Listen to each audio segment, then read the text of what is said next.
अस्सलाम वालेकुम दोस्तों, आप सभी साथियों का एक बार फिर से स्वागत है हमारे इस यूट्यूब चैनल में।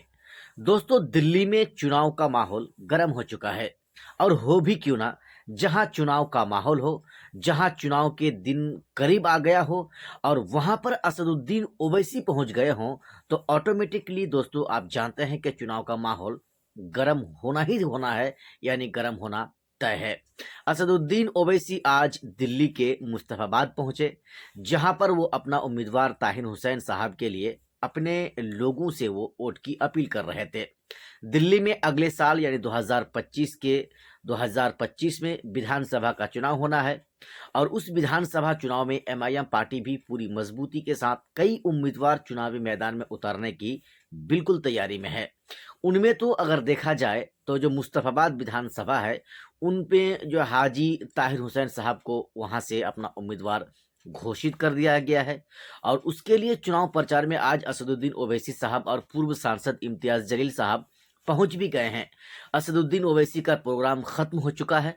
आइए हम आपको सुनाते हैं ओवैसी साहब की इस छोटी सी तकरीर को। हम कब तक घुट घुट कर, हम कब तक डर डर कर जिंदगी गुजारेंगे। जमहूरियत है, भारत के आईन के मुताबिक, संविधान के मुताबिक हम सब तमाम बराबर हैं।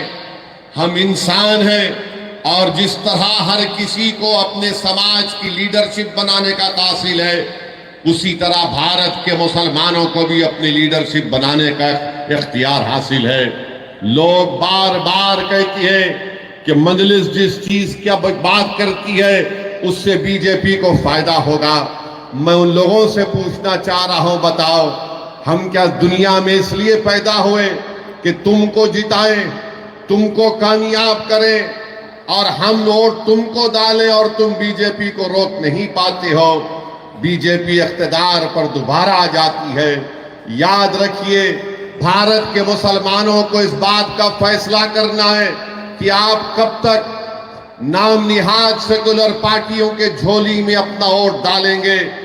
बीजेपी को जो रोक नहीं पाते, मैंने उस वक्त भी पार्लियामेंट में उठकर कहा था जब 2024 के चुनाव का रिजल्ट आया था, मैंने कहा था कि मोहब्बत की कामयाबी नहीं है। जिस तरह तीसरे मर्तबा नरेंद्र मोदी भारत के वजीर आजम बने, ये मोहब्बत की कामयाबी नहीं है, ये नफरत की कामयाबी है।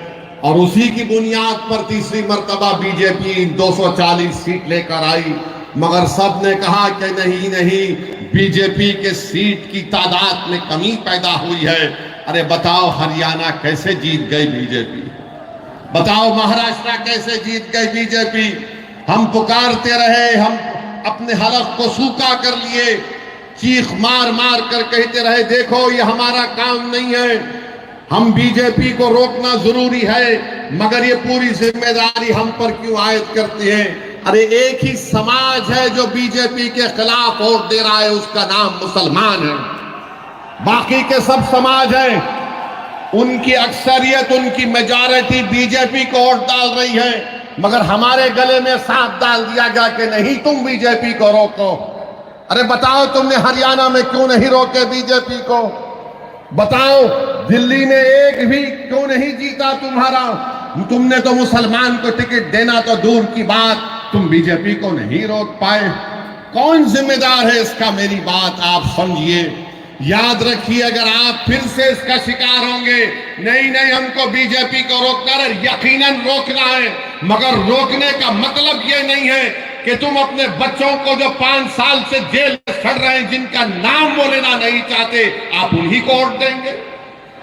जो 5 साल से जो जेल में सड़ रहे हैं, जिसका बाप परेशान, जिसकी बीवी परेशान, जिसके औलाद बच्चे थे जवान हो गए, उनका नाम नहीं लेना चाहते। जो बच्चे जेलों में सड़ रहे हैं तो उनका नाम नहीं लेते, मगर आप उनको वोट देना चाहेंगे। ये बीजेपी को रोकना है। अरे बीजेपी को तो हम ही रोक रहे हैं।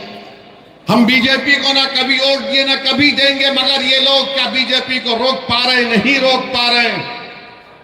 ये अपनी जबान से नाम तक नहीं लेते।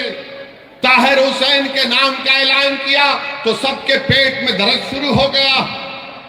ताहिर हुसैन का नाम का ऐलान किया तो सबके सर में दर्द शुरू हो गया।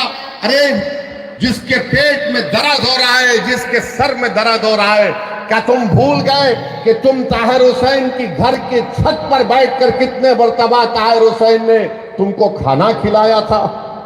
क्या तुम भूल गए कि ताहिर हुसैन की छत पर बैठकर तुमने क्या क्या गुफ्तगू की थी? आज कोई नहीं पलटकर पूछता उस घर की तरफ। बताओ जुल्फिकार सैफी जेल में कैसे है? इस मुल्क में अजीबो गरीब मामला है कि 2 मुख्यमंत्री जेल को चले गए, झारखंड के, दिल्ली के, इनको बेल हो गई, मगर जो 5 साल से सड़ रहे हैं उनको बेल नहीं होती है। कौन है इसका जिम्मेदार? अकाउंटेबिलिटी किस पर आयद होगी? बताओ। कब तक नेशनल मेजॉरिटी और नेशनल माइनॉरिटी को दबाया जाएगा? कब तक ये बहस चलेगी? नेशनल मेजॉरिटी है, नेशनल माइनॉरिटी है। अरे कानून तो सबके लिए अगर बराबर है, अगर केजरीवाल को बेल हो गई, सिसोदिया को बेल हो गई, तो क्यों नहीं दूसरों को बेल हो रही है? सब पर भी वही ग्रीवियस ऑफेंसेस है, मगर तुमको बेल हो सकती है और जो बच्चे जेलों में सड़ रहे हैं उनको बेल क्यों नहीं हो सकती? बताओ। मेरे अजीज दोस्तों और बुजुर्गों, यही नाइंसाफी है। अगर आज आप मुस्तफाबाद से अपनी आवाज को बुलंद करना चाहते हैं, अगर आप इस नाइंसाफी को खत्म करना चाहते हैं, तो मुत्तहदा तौर पर अपने वोट का इस्तेमाल करिए। मैं जिम्मेदारी के साथ मुस्तफाबाद में खड़े होकर आप तमाम बुजुर्गों, नौजवानों और हमारी माँ और बहनों से अर्ज करने आया हूं, यहां से अगर आप बीजेपी की कामयाबी को रोकना चाहते हैं तो आपको मजलिस इत्तेहादुल मुस्लिमीन के उम्मीदवार के हक में मुत्तहदा अपने वोट का इस्तेमाल करना पड़ेगा। हाँ, मेरे जाने के बाद और चुनाव के दौरान बहुत से लोग आकर बहुत सी बातें कहेंगे, अरे क्या कर रहे हो, वैसी सिर्फ जज्बाती तकरीर करता है। अरे जज्बाती तकरीर अगर तुम नहीं कर सकते तो इसमें मेरा क्या गलती है? मेरी क्या गलती है? मगर याद रखिए, मैं जज्बाती तकरीर नहीं करता हूं, मैं सच्चाई को बयान करने की कोशिश करता हूं। इम्तियाज जलील को हराने वाले कौन? मुसलमान थे। इम्तियाज जलील को हराने वाले मुसलमान थे औरंगाबाद में। नासिर सिद्दीकी को हराने वाले कौन थे? मुसलमान थे। धूलिया से जहां पर मजलिस का एमएलए था, फारूक शाह को हराने वाले कौन?